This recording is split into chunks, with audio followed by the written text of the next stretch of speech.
Hello friends, તમારું ખૂબ ખૂબ સ્વાગત છે ઈટેપ માસ્ટર ક્લાસમાં. આજે આપણે જોવાના છીએ overview of ETAP software. ETAP સોફ્ટવેરનું ફૂલ ફોર્મ છે electrical transient analyser program software. ETAP એક એવું પાવરફુલ સોફ્ટવેર છે એઝ અ ઇલેક્ટ્રિકલ એન્જિનિયર માટે કે આ સોફ્ટવેરનો યુઝ કરીને આપણે પાવર સિસ્ટમનું સિમ્યુલેશન કરી શકીએ, ડિઝાઇન કરી શકીએ, એનાલિસિસ કરી શકીએ, ઓપ્ટિમાઇઝેશન અને ઓટોમેશન પણ કરી શકીએ છીએ. આ સોફ્ટવેરમાં આપણે જે સિસ્ટમ ડિઝાઇન કરીએ એનું આપણે એનાલિસિસ પણ કરી શકીએ છીએ, જેમ કે લોડ ફ્લો એનાલિસિસ છે, શોર્ટ સર્કિટ એનાલિસિસ છે, આર્ક ફ્લેશ એનાલિસિસ છે, ટ્રાન્ઝિએન્ટ સ્ટેબિલિટી એનાલિસિસ છે, હાર્મોનિક એનાલિસિસ છે, રિલે કોઓર્ડિનેશન છે. એવા ઘણા બધા ટાઈપના એનાલિસિસ આપણે આ સોફ્ટવેરમાં કરી શકીએ છીએ. અને આ સોફ્ટવેર યુઝર ફ્રેન્ડલી છે અને as a job point of view તો બેસ્ટ સોફ્ટવેર છે. અને આ સોફ્ટવેરનો યુઝ ઇન્ડસ્ટ્રીઝ અને યુટિલિટીઝમાં સૌથી વધારે થાય છે. અને એસી અને ડીસી સિસ્ટમ ડિઝાઇન કરવા માટે પણ આનો યુઝ થાય છે. આ જે તમે જોઈ રહ્યા છો આ ઈટેપની સ્ક્રીન છે. આપણે સિસ્ટમ ડિઝાઇન કરવા માટે ન્યૂ પ્રોજેક્ટ પર જઈશું. આ create a new project file છે. આમાં આપણે પ્રોજેક્ટનું નામ લખીશું, જેમ કે આપ કંઈ પણ લખી શકો છો જે તમારા પ્રોજેક્ટનું નામ હોય. જેમ કે ફોર એક્ઝામ્પલ મેં લખું છું SLD1. ત્યારબાદ આ જે છે એ યુનિટ સિસ્ટમ એટલે કે આપ જે સિસ્ટમ બનાવી રહ્યા છો એ તમે જો ઇન્ડિયામાં બનાવતા હોય તો એ સિસ્ટમ 50 હર્ટ્ઝ પર વર્ક કરશે. ત્યારબાદ તમે જો બહારના દેશમાં બનાવતા હોય તો એ સિસ્ટમ 60 હર્ટ્ઝ પર બનશે. ત્યારબાદ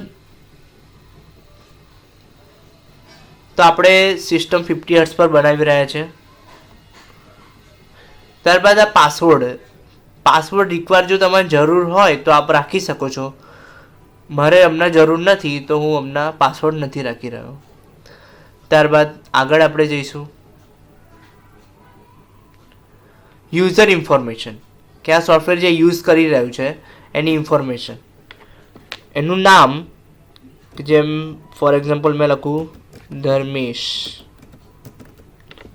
અહીંયા ફૂલ નેમ પણ લખી શકો છો, ઈમેલ પણ લખી શકો છો, ડિસ્ક્રિપ્શન પણ લખી શકો છો. ત્યારબાદ આપણે okay. Select the access level.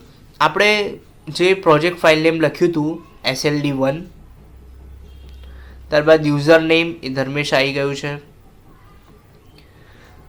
આ એક્સેસ લેવલ છે. અલગ અલગ ટાઈપના એક્સેસ લેવલ હોય, જેમ કે એડમિનિસ્ટર હોય, પ્રોજેક્ટ માસ્ટર એન્ડ એડિટર હોય, base editor, revision editor, checker, browser, librarian, controller, operator. આ બધા અલગ અલગ ટાઈપના એક્સેસ લેવલ છે.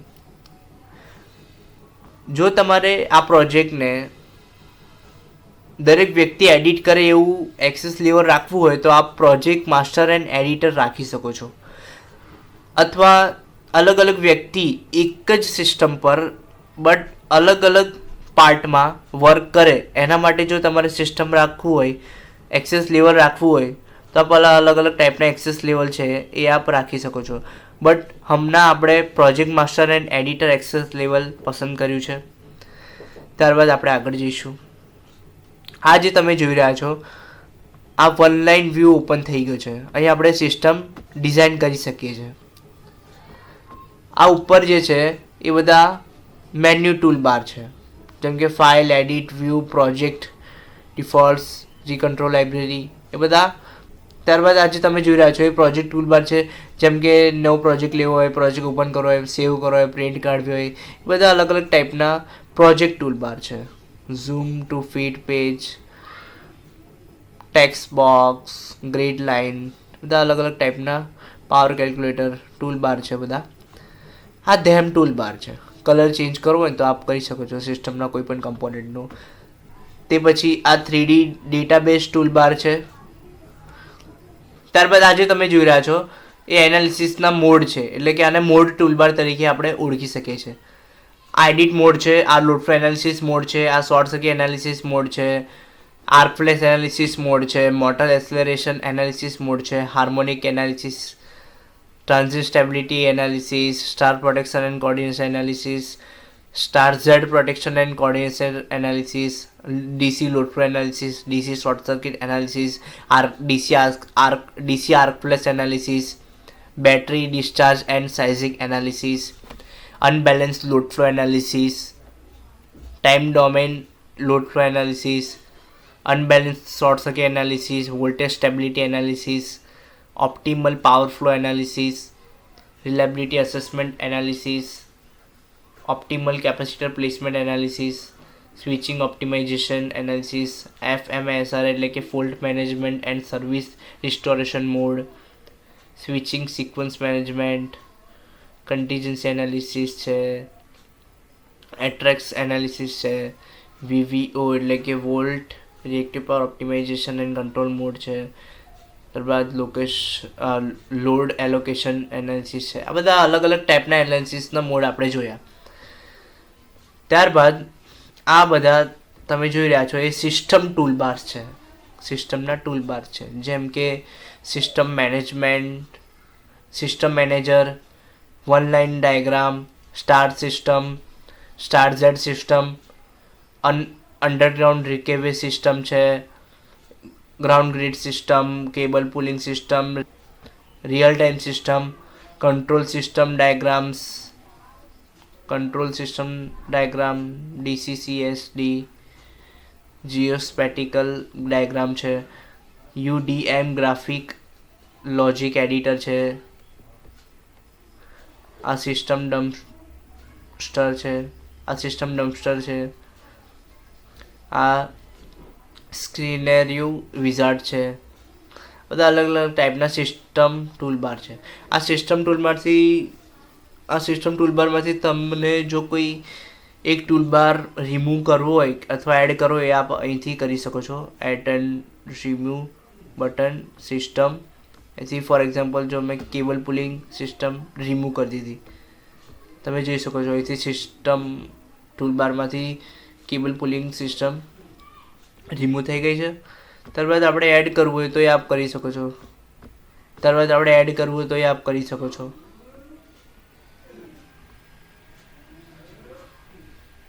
Add or remove button cable pulling system add. તમે જોઈ શકો છો કેબલ પુલિંગ સિસ્ટમ પાછી આવી ગઈ છે. એ પછી ત્યારબાદ આપ જે આ ટૂલબાર જોઈ રહ્યા છો આ એસી ટૂલબાર છે અને આ ડીસી ટૂલબાર છે.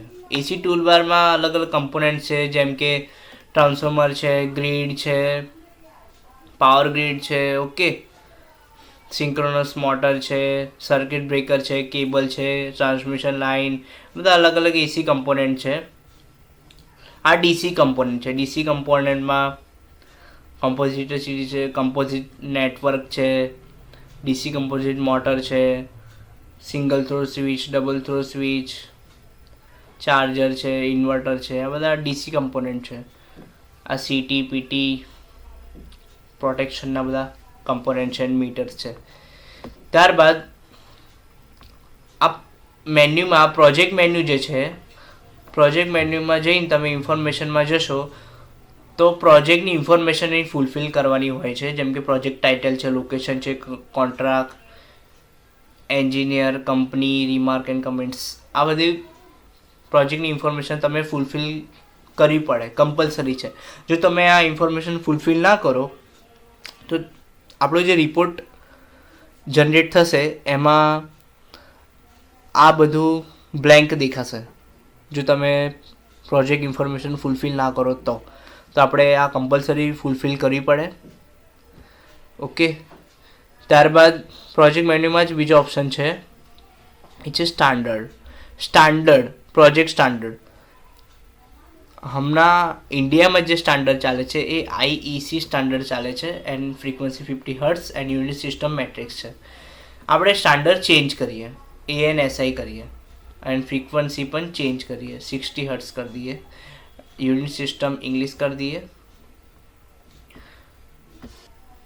કમ્પોનન્ટના સિમ્બોલ્સ ચેન્જ થઈ ગયા છે એટલે જો તમે ફ્રીક્વન્સી આપના સ્ટાન્ડર્ડ ચેન્જ કરો તો કમ્પોનન્ટ્સના જે સિમ્બોલ્સ છે એ પણ ચેન્જ થઈ જાય છે. ત્યારબાદ આપણે પહેલાં જે હતી આઈસી એન્ડ ફ્રીક્વન્સી 50 હર્ટ્ઝ કરી દઈએ પાછું.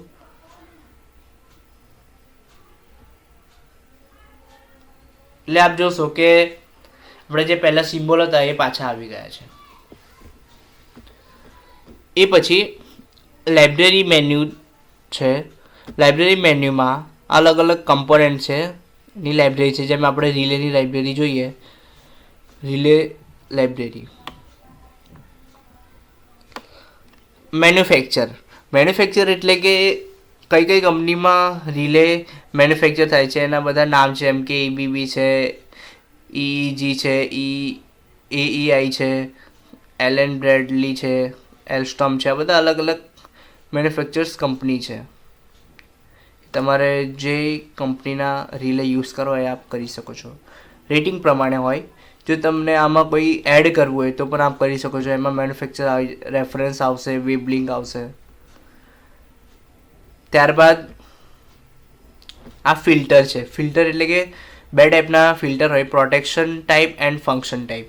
પ્રોટેક્શન ટાઈપમાં કયા હોય તો દેખો મોટરમાં મોટર, જનરેટર, ફીડર, ટ્રાન્સફોર્મર, બસ.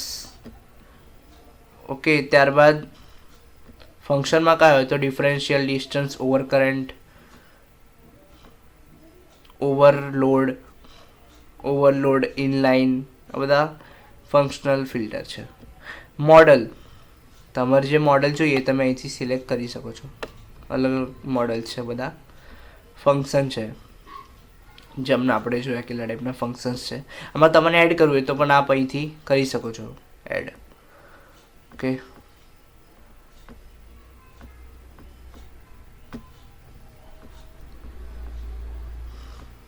ત્યારબાદ આપણે આગળ જઈશું.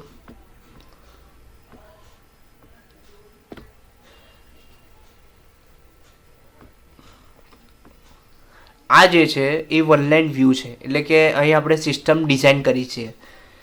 આ જે એસી એન્ડ ડીસી સિસ્ટમ, આ જે એસી એન્ડ ડીસી કમ્પોનન્ટ્સ ટૂલબાર જે છે એને ડ્રેગ એન્ડ ડ્રોપ કરીને, ફોર એક્ઝામ્પલ મેં બસ લીધી, 1 બસ લીધી, 2 બસ લીધી, 3 લીધી, 4, 5. આ રીતે આપ ડબલ ક્લિક કમ્પોનન્ટ્સ પર ડબલ ક્લિક કરીને આપણે મલ્ટિપલ બસ લઈ શકીએ છીએ.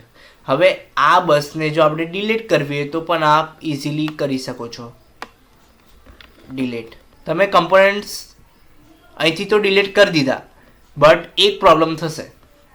જો તમે સિસ્ટમ ટૂલબારમાં આ જે ઓપ્શન છે સિસ્ટમ ડમ્પસ્ટર, જો તમે અહીંથી કમ્પોનન્ટ્સ ડિલીટ ના કરો તો એના નંબર્સમાં પ્રોબ્લેમ આવે. જેમ કે હમણાં આપણે બસ લીધી હતી, હવે આપ જોશો કે કયા નંબરની બસ આવી, 7 નંબરની.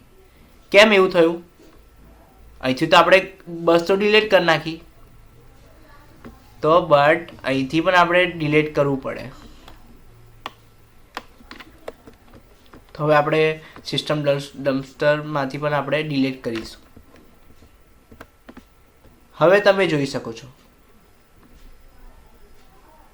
કે આપણી સિસ્ટમ ડિલીટ થઈ ગઈ છે.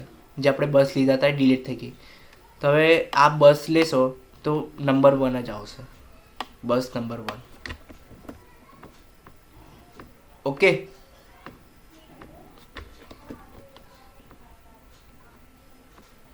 તો આજે આપણે જોયું ઈ-ટેપ સોફ્ટવેરનું ઓવરવ્યૂ. ત્યારબાદ આપણે નેક્સ્ટ વિડીયોમાં મળીશું સિંગલ લાઇન ડાયાગ્રામ પાર્ટ 1 સાથે. ઓકે. તો આ વિડીયો જોવા માટે તમારો ખૂબ ખૂબ આભાર છે. Thank you friends.